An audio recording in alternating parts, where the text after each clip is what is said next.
Hello everyone. मैं यहाँ पे आपका टाइम बिल्कुल भी वेस्ट नहीं करने वाली हूँ और थोड़ा सा जो बैकग्राउंड साउंड आ रहा है उसे थोड़ा सा इग्नोर करते हो। जो अपने selection post phase 13/25 of July सिर्फ 3 में जो आपके क्वेश्चंस आए हैं उसका कुछ छोटा सा एनालिसिस, मतलब एक्यूरेटली वही क्वेश्चंस एग्ज़ाम में आए हैं, ये चीज़ मैं आपको बता दूँ। तो मैं उन सबका सोल्यूशन आज आपको बताने वाली हूँ। कुछ हमारे पास में 20 तरफ क्वेश्चंस हैं, तो हम देख लेते हैं वो क्वेश्चंस क्या क्या हैं। जिसमें हमारा पहला क्वेश्चन है कि which of the following is a folk dance of the Kerala. उसमें केरल का फोक डांस पूछा गया था, जिसका आंसर उसमें मतलब 4 ऑप्शन जो भी उसमें एक आंसर थयम था। तो हमारा जो केरल का जो फिर आंसर हो जाएगा फोक डांस हो जाएगा, वो हमारा थयम हो जाएगा। ओके, सेकंड पे आते हैं। In which field was Anil Kumar Boro honoured with the Padma Shri award in 2025। तो उसमें पूछा गया है अनिल कुमार बोरो को, हो सकता है यहाँ पे कुछ और हो। हमारे स्टूडेंट्स ने जो हमें जो भेजा था क्वेश्चन उसमें ऐसा ही लिखा हुआ था, आई थिंक बोरो की जगह कुछ और हो सकता है। तो उसमें पद्मश्री अवार्ड इन 2025 में किसकी मिला था? अनिल कुमार को। तो लिटरेचर एंड एजुकेशन में मिला था। ठीक है, पद्मश्री मिला था 2025 में लिटरेचर एंड एजुकेशन पे अनिल कुमार बोरो को। ओके, अब अपने सेकंड क्वेश्चन पे जब आते हैं तो हमसे पूछा जाता है what is the name of scheme to build houses for the poor of the city. Okay, तो इसका हमारा आंसर हो जाएगा वहाँ पे पी मेंग यू स्कीम। ओके, तो मुझे नहीं पता ऑप्शंस क्या क्या थे, हमें बस आंसर्स पता चला है, मतलब आंसर किसी ने बताया नहीं, बस क्वेश्चंस पता चले हैं। तो उसके अकॉर्डिंगली मैंने आपको उसे बताया है कि इसका आंसर पी में ही हो जाएगा। तो थोड़ी सी जानकारी ले लेते हैं।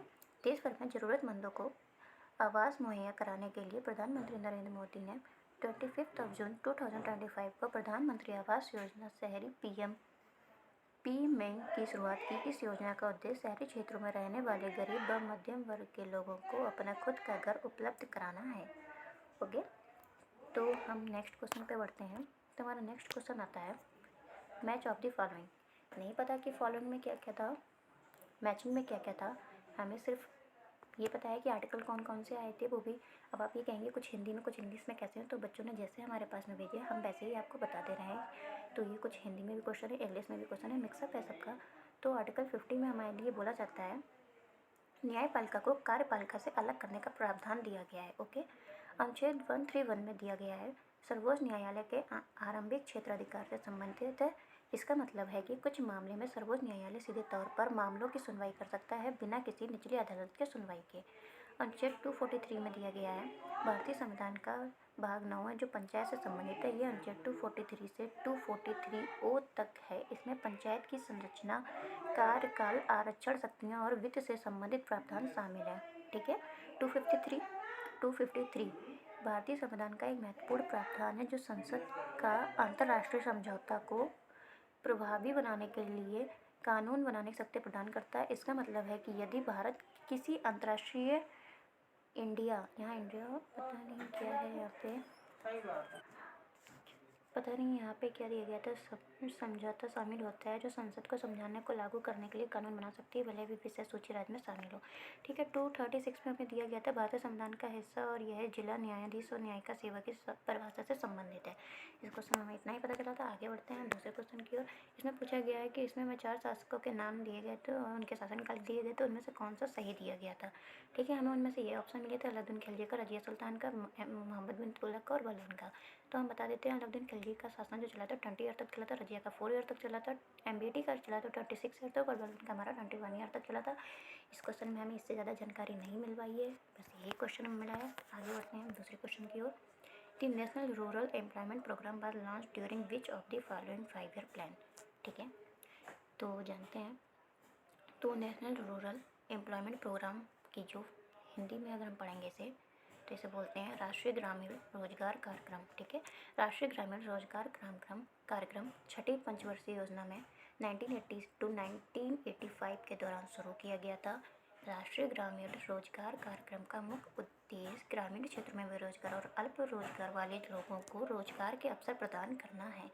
1989 में इसको जवाहर रोजगार योजना में मिला दिया गया था। ओके, ये हम देखे जाएँ तो बहुत इम्पॉर्टेंट क्वेश्चन बन जाता है। आई थिंक इसकी मतलब 5 ईयर प्लान भी इसमें आ गया। ये मैंने क्या बना दिया यार, क्या है ये, कट करो।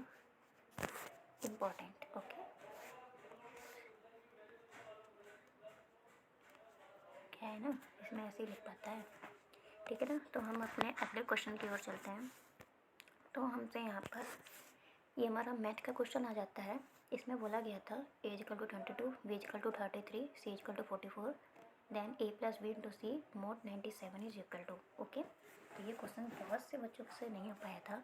तो अगर हम ए प्लस बी पहले दिया गया ना, अगर हम ए प्लस, रुक जाओ कलर चेंज कर लेती हूँ, ए प्लस बी अगर हम निकालते हैं तो हमारा कितना हो जाएगा, 3 to 5, 3 to 5 इंटू 44 करेंगे तो हमारा कितना हो जाएगा, कितना हो जाएगा बताइए। ये हमारा हो जाएगा, ये हमारा हो जाएगा 2420। ओके, इसको हम 97 से डिवाइड करेंगे। तो डिवाइड करने पे जो हमारा रिमाइंडर आएगा, जो हमारा शेष फल आएगा, क्या आएगा, रिमाइंडर। ओके, वो आएगा हमारा 92। आप कैलकुलेट करके देख लीजिएगा, ये हमारा 92 आ जाएगा। आप कैलकुलेट करके देख लीजिएगा और यही हमारा मोड बन जाएगा। ओके, तो इस क्वेश्चन का आंसर 92 था। ओके, अब हम आ जाते हैं अपने नेक्स्ट क्वेश्चन पे। How many meaningful letters can be made from ASLET using all letters होगा, यूजिंग, कलर क्यों नहीं चेंज हो रहा है अब इसका, यूजिंग ऑल लेटर्स। ओके, तो हम आ जाते हैं अपने क्वेश्चन पे। तो हमारे काफ़ी सारे मीनिंग वर्ड बन जाएंगे। आप बैकग्राउंड पे बिल्कुल ध्यान मत दीजिएगा। क्या है ना कि हमारे जो रेंट पे रहते हैं ना, उनके बच्चे थोड़ी सी शैतान ज़्यादा हैं, तो वो शोर मचा रहे हैं बस, इसलिए उनकी डांट पड़ रही है। तो आप मेरी बात सुनिएगा। तो हमारा एक स्टाइल हो जाएगा, स्टील हो जाएगा, टेल्स हो जाएगा, लिस्ट हो जाएगा, स्टेल हो जाएगा और सेटल हो जाएगा। मैं सच बताऊँ तो मुझे सेटल का मतलब नहीं पता है। स्लेट तो आप सब लोग जानते हैं, लिखने वाली होती है। स्टील मतलब चुराना, टेल्स मतलब कहानी, और लीस्ट मतलब कम, और स्टेल मतलब होता है वर्षा। इस सबको काट देती हूँ, ठीक है। तो ये हमारा आंसर हो जाएगा। ओके, अब हम चलते हैं अपने नेक्स्ट क्वेश्चन पे। तो यहाँ पर हमसे ये पूछा गया है कि इसके में क्वेश्चन मार्क पे क्या आएगा। तो आप देख सकते हैं C प्लस डी हुआ है तो +1 हुआ है, ये क्या हुआ, +1 हुआ है। डी माइनस डी से बी आए हैं तो -2 हुआ है। चलने क्यों नहीं लगा, क्या हो गया इसमें। तो अब देखते हैं। सबसे पहले हमारा हो जाएगा C+1 हो जाएगा। उसके बाद में D से B पे आएंगे तो -2 हो जाएगा। B से E पर आएंगे तो +3 हो जाएगा। एंड E से अगर हम देखेंगे कि जो सीरीज चल रही है उसके अकॉर्डिंग -4 होगा। और E में अगर हम -4 करेंगे तो हमारा A आ जाएगा। अगर A ऑप्शन में होगा तो आपका A ही आंसर राइट होगा। ओके, अब हम चलते हैं अपने नेक्स्ट क्वेश्चन पे, जो कि हमारा वन वर्ड सब्स्टिट्यूशन। तो हमसे पूछा गया है कि a word, I am sorry, इसे लिख लेते हैं, ए वर्ड ए पर्सन होना चाहिए। ओके, यहाँ पे पर्सन होना चाहिए। A person who believes that knowledge comes primarily from experience और sensory observation rather than from theory और प्योर लॉजिक। वह व्यक्ति जो मानता है कि ज्ञान का मुख्य स्रोत अनुभव और इंद्रिय बोध होता है, ना कि केवल तर्क या सिद्धांत से। ठीक है, तो इसका जो वन वर्ड हो जाएगा वो हमारा हो जाएगा क्या है, एम्प्लिसिस्ट। ओके, एम्प्लिसिस्ट हमारा राइट आंसर होगा। ईडियम पूछा गया था to steal march, to steal the march. तो इसकी ईडियम मीनिंग हो जाएगी to gain an advantage over someone by acting before them often secretly और एंड एक्सपेक्टेडली। ओके, तो हम पढ़ते हैं अपने नेक्स्ट क्वेश्चन पे। तो हमारी यहाँ पे नंबर सीरीज का क्वेश्चन आ जाता है फिर से। तो इसमें हमारा पूछा गया है identify the wrong in the series. तो यहाँ से -10 हुआ है, यहाँ से -10 हुआ है, यहाँ से -10 करेंगे तो हमारा आंसर 70 आना चाहिए, 70 आना चाहिए, सॉरी, ना कि 60। तो हमारा जो रॉन्ग हो जाएगा वो हमारा 60 हो जाएगा। ओके, सो नेक्स्ट क्वेश्चन पे बढ़ते हैं। तो हमसे पूछा गया है cos A इक्वल टू होता है हाइपोटेन्यूज अपॉन बेस। ओके, ये हो जाएगा हमारा, उल्टा लिख दिया, सॉरी,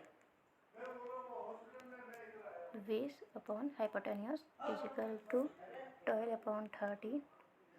tan ए हमारा होता है परपेंडिकुलर अपॉन बेस, ठीक है। तो हमारा 5:10 हो जाएगा। आई होप आप सबको ही निकालना आता होगा कि ये कैसे निकालते हैं। इसका स्क्वायर करके, इसका स्क्वायर करके, इन दोनों को माइनस करके, अंडर रूट करके तो 25 आएगा। तो उसका हमारा परपेंडिकुलर जो 5 आ जाएगा। ओके, तो यहाँ पर कट कर देते हैं।